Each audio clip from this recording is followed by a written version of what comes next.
Here's Dan Shapiro to help you find your edge, master your process, and own your future. Hey guys, good evening everybody. Welcome to another edition of the AccessToTrader.com nightly wrap-up show. If everybody is doing well, guys, take a moment out, support the channel. All I ask is click that like button. And if you haven't done so already, subscribe to the channel. Hopefully, again, I can point you in the right direction. If you are interested in pivots and you've been following along for many, many years, come hang out for 30 days. Again, I've been saying this for years and years and years. I really don't think pivots are for everyone. But if this is something that you are interested in, all it takes is 30 days, and you will quickly see if this is a good fit for you. So let's talk about it. So after yesterday's massive celebration that the Dow and the S&P and the NASDAQ, especially the NASDAQ, was able to rally back green after a 0.7% gap down. Well, what happened next, right? Well, we came to the realization that nothing happened. That was the whole point. We talked about it in last night's video. It was a very molasses-like bounce. That's it. That's all it was. It was a molasses-type bounce. There was no oomph. There was no fireworks. There was nothing literally there to get anybody excited. And the more we continued throughout the evening, you realize, wait a minute, something is wrong. And as you are sitting there and watching TV or watching social media, Twitter, whatever the case may be, and you realize there's just more headlines coming in and there's more fighting, there's more deaths, and you just realize that, wait a minute, maybe everything is not great. You wake up this morning and you see a lot of red on the screen, right? The Dow was down 1,200 points at one point. The NASDAQ was down like 450 points at one point. And again, second day in a row, they had a nice little bounce. Well, more than little, right? They had a bounce off this time around the 150-day moving average. And when you look at the end of the day totals, the Dow down 1%, the S&P down 1%, and the NASDAQ down 1% as well. Again, are you going to turn around and claim this as a victory? Well, again, that is up to you, right? Again, if you are all individual traders, you trade different styles, you have different concepts, different holding times. So it's up to you, right? Like we talked about last night, the beauty is in the eye of the beholder, but from the point of structural balance, all we did today was put in another lower high and lower low off of yesterday's session. The good news is, right? The good news is today's bounce was actually much more impressive than yesterday's bounce. If you turned on your computer pre-market, you saw that everything was down a lot, right? Everything was down a lot. Google was down 11. Amazon was down 6 or 7. Like everything was down a lot, right? Everything was down a lot. And you turn around and you go, oh boy, here we go.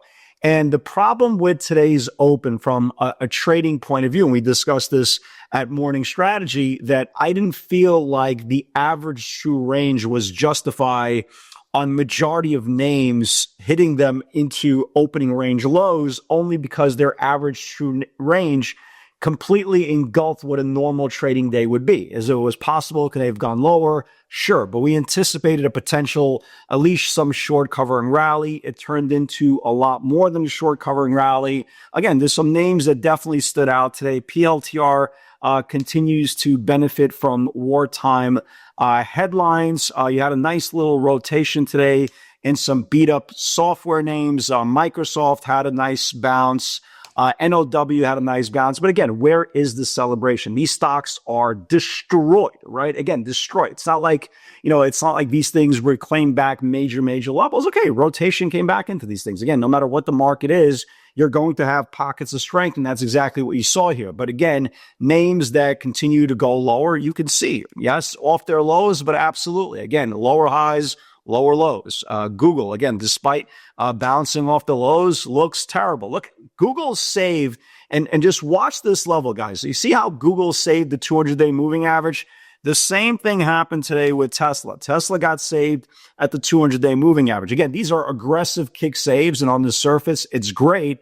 But keep this in mind, the longer we can't price appreciate, right? The longer we can't price appreciate and start rallying off these levels, the higher probability that all these stocks are going to retest those levels. That's a very, very important key. Remember we talked about Micron yesterday, Micron, SanDisk. This is the first day that I can remember in a very, very long time that Micron did not rally back with the rest of the market. Matter of fact, the stock was down 33 points today, and it closed within $4 of its lows. That's something to monitor? I think so, right? I think so. I will definitely be watching it tomorrow. I know the 50-day moving average is here. Is it possible we can get a trade into the 50-day moving average? Sure, that's something we'll discuss tomorrow at Morning Strategy. But if we start losing this February lows, right? If we start losing this February range and Micron closes below the 50-day moving average, yeah, man, it could absolutely get hit. Look at SanDisk, right? Same thing.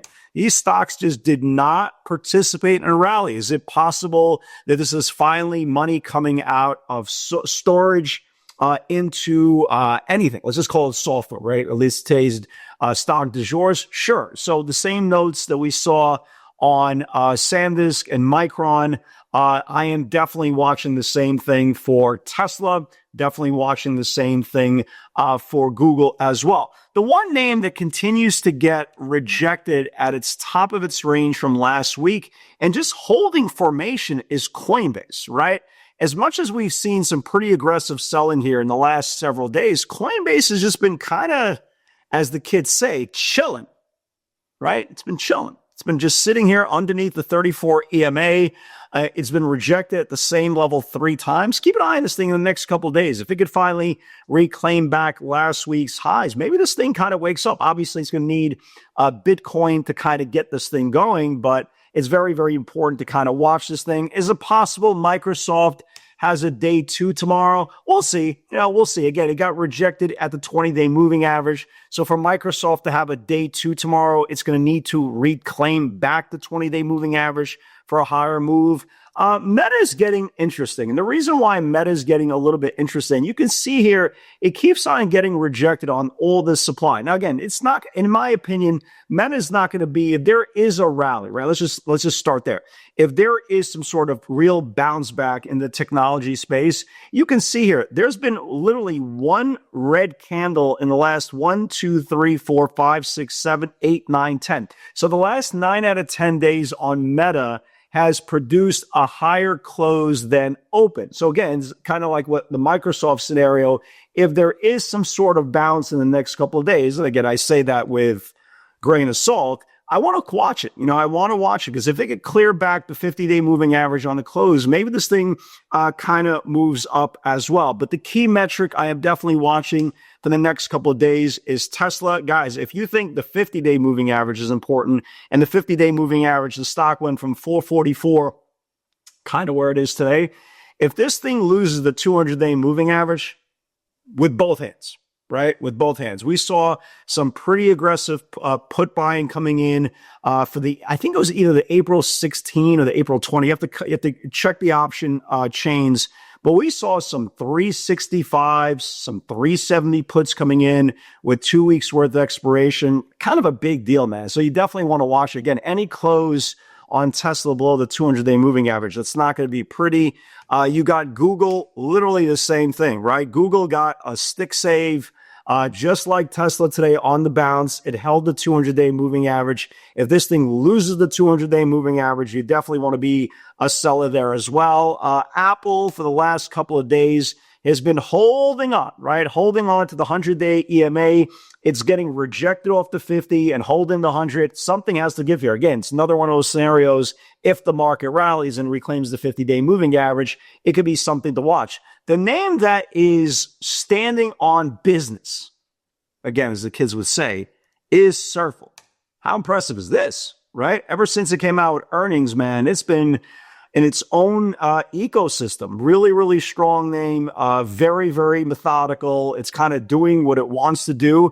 And the point is, something has to stand out. Again, I always believe in the theory. I would rather concentrate on the 10,000 names that don't stand out than the one does. But again, you're a dance floor. So today, pretty basic day. It was only literally 2 pivots. And the only reason why it was 2 pivots, I was watching the downside. But like I say, everything else was so aggressive, right? Everything was so aggressive on their average true range. I said, like, there's no way in hell I'm shorting Google down 11. There's no way in hell I'm shorting Amazon down 7. But the names that we talked about were the names that triggered and gave us some pretty good trades. CRWV, if you guys remember, on last night's video, had a bunch of areas of price discovery. 75, 74 was the February lows, and 73 with the pre-market lows. I got short off that 74 opening range off the 2.5 lows.